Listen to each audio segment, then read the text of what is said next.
ఆంధ్రప్రదేశ్లో కొన్ని కేటగిరీ ఉద్యోగులకు జీతాలు కేడర్లకు సంబంధించి ఒక ముఖ్యమైన శుభవార్త వెలువడింది.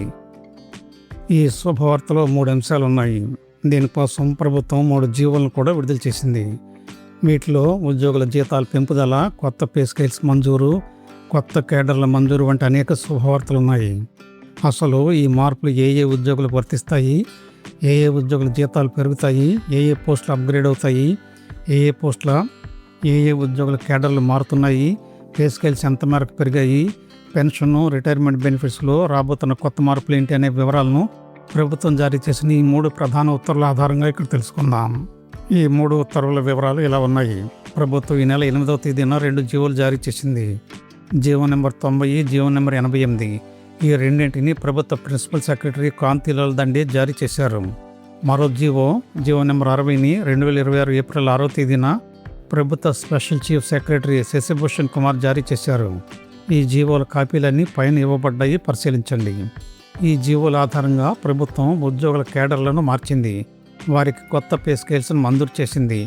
మారిన వేతన పే స్కేల్స్ వల్ల ఉద్యోగుల వేతనాలు తగ్గకుండా ఉండేందుకు FR22A2 ప్రకారం వేతన రక్షణ కల్పించింది. పోస్టులను అప్గ్రేడ్ చేసింది. కొత్త పే స్కేల్స్ వర్తింపజేసింది. వాటితో పాటు క్లస్టర్ విధానం రద్దు, రూర్బన్ పంచాయతీ విధానం, కొత్తగా పంచాయతీల వర్గీకరణ, పంచాయతీ కార్యదర్శుల హోదాల పెంపుదల, వారికి కొత్త హోదాల మంజూరు, ఈ గవర్నెన్స్, ఇలా అనేక మార్పులను ఈ జీవోల ద్వారా ప్రభుత్వం కల్పించింది. అవన్నీ ఇక్కడ చూద్దాం. ఈ జీవోల ద్వారా ప్రభుత్వం పంచాయతీరాజ్ వ్యవస్థలో భారీ పరిపాలనా సంస్కరణ చేపట్టింది. ముందుగా పంచాయతీల్లో తీసుకొచ్చిన మార్పులు పరిశీలించి ఆ తర్వాత అక్కడి ఉద్యోగ వ్యవస్థలో తీసుకొచ్చిన మార్పులను కూడా పరిశీలిద్దాం. అయితే జీతాల మార్పులకు సంబంధించిన అంశాలు ముందు వివరంగా చూద్దాం. ఇప్పటి వరకు కొన్ని పంచాయతీల్లో ఒకే పంచాయతీ కార్యదర్శి 1 కంటే ఎక్కువ గ్రామ పంచాయతీల బాధ్యతలను నిర్వహించాల్సి వచ్చేది. దీనివల్ల వారికి పరిపాలనా భారం ఎక్కువగా ఉండేది. ఈ సమస్యకు పరిష్కారంగా ప్రభుత్వం క్లస్టర్ గ్రామ పంచాయతీ విధానాన్ని రద్దు చేసి ప్రతి గ్రామ పంచాయతీని స్వతంత్ర పరిపాలనా యూనిట్గా గుర్తించింది. అలాగే గ్రామీణ ప్రాంతాల్లో పట్టణ స్థాయి సౌకర్యాలు, డిజిటల్ సేవలు అందించేందుకు రూర్బన్ పంచాయతీ విధానాన్ని తీసుకొచ్చింది. జనాభా 10,000 మందికి పైగా ఉంటే లేదా పంచాయతీ వార్షిక ఆదాయం 1 కోటి కంటే ఎక్కువ ఉన్న పంచాయతీలను రూర్బన్ పంచాయతీలుగా గుర్తించింది. రాష్ట్రంలో మొత్తం 359 రూర్బన్ పంచాయతీలను ఎంపిక చేశారు. మొత్తం 13,351 గ్రామ పంచాయతీలను 4 కేటగిరీలుగా విభజించారు. రూర్బన్ పంచాయతీలు 359, గ్రేడ్ 1 పంచాయతీలు 3,082, గ్రేడ్ 2 పంచాయతీలు 3,163, గ్రేడ్ 3 పంచాయతీలు 6,747. ఇకపై పంచాయతీ కార్యదర్శి అనే పేరు స్థానంలో పంచాయతీ డెవలప్మెంట్ ఆఫీసర్ PDO అనే హోదా అమలులోకి వస్తుంది. ఇది కేవలం పేరు మార్పు మాత్రమే కాదు, గ్రామాభివృద్ధి, ప్రభుత్వ పథకాల అమలు, డిజిటల్ సేవలు, స్థానిక పరిపాలన వంటి అన్ని బాధ్యతలను ఆయనే చూస్తారు. గ్రేడ్ 1 పంచాయతీ కార్యదర్శులను రూర్బన్ పంచాయతీ డెవలప్మెంట్ ఆఫీసర్లుగా మార్చారు. అలాగే 14,000కు పైగా పంచాయతీ కార్యదర్శుల పోస్టులను పంచాయతీ డెవలప్మెంట్ ఆఫీసర్ PDO పోస్టులుగా రీడిజైన్ చేశారు. ఇప్పుడు ఉద్యోగులకు అత్యంత ఆసక్తికరమైన జీతాలంశాలను ఇక్కడ చూద్దాం. ప్రభుత్వం రూర్బన్ పంచాయతీల్లో సిబ్బందికి అనేక శుభవార్తలు ప్రకటించింది. ప్రస్తుతం ఉన్న junior assistant cum bill collector పోస్టులో 359 పోస్టులను సీనియర్ అసిస్టెంట్ పోస్టులుగా అప్గ్రేడ్ చేసింది. ఇంతకుముందు ఈ పోస్టులకు 25,220 రూపాయల నుండి 80,910 రూపాయల పే స్కేల్ వర్తించేది. సీనియర్ అసిస్టెంట్ పోస్టులుగా మారిన తర్వాత వారికి ఇకపై 34,580 రూపాయల నుండి 107,210 రూపాయల పే స్కేల్ వర్తిస్తుంది. అంటే హోదాతో పాటు పే స్కేల్ కూడా పెరిగింది. కొత్త వ్యవస్థలో పంచాయతీ డెవలప్మెంట్ ఆఫీసర్ పోస్టులకు పే స్కేల్ కూడా మారిపోయాయి. 359 పోస్టులను రూర్బన్ పంచాయతీ డెవలప్మెంట్ ఆఫీసర్లుగా మార్చారు. వారికి 45,830 రూపాయల నుండి 130,580 రూపాయల పే స్కేల్ ఇస్తారు. 3,082 పోస్టులను గ్రేడ్ 1 పంచాయతీ డెవలప్మెంట్ ఆఫీసర్లుగా మార్చారు. వారికి 44,570 నుండి 127,480 రూపాయల పే స్కేల్ ఇస్తారు.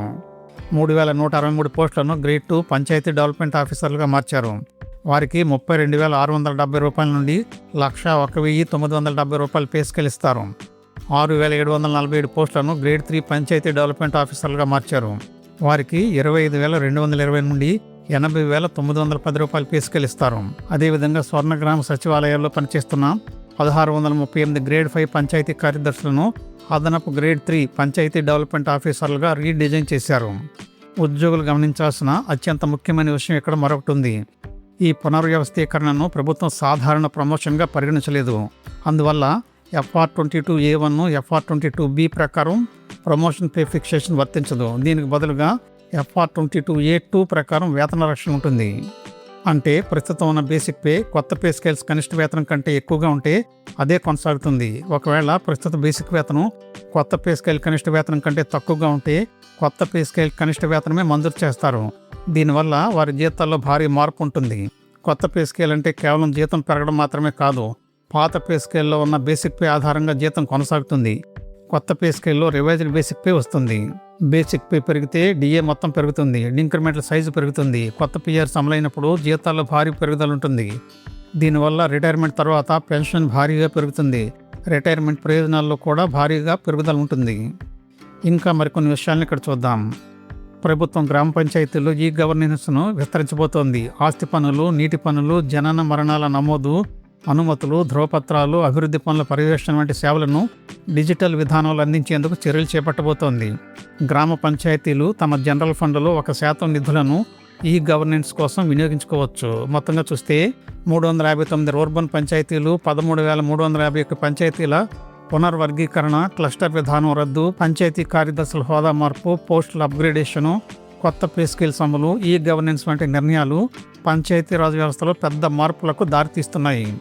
ఉద్యోగులు కేవలం జీతం పెరిగిందని మాత్రమే కాకుండా కొత్త హోదా, కొత్త పే స్కేలు, కొత్త బేసిక్ పే ఫిక్సేషను, భవిష్యత్ ఇంక్రిమెంట్లు, రిటైర్మెంట్ ప్రయోజనాలు కూడా పెరగబోతున్నాయని గమనించాలి.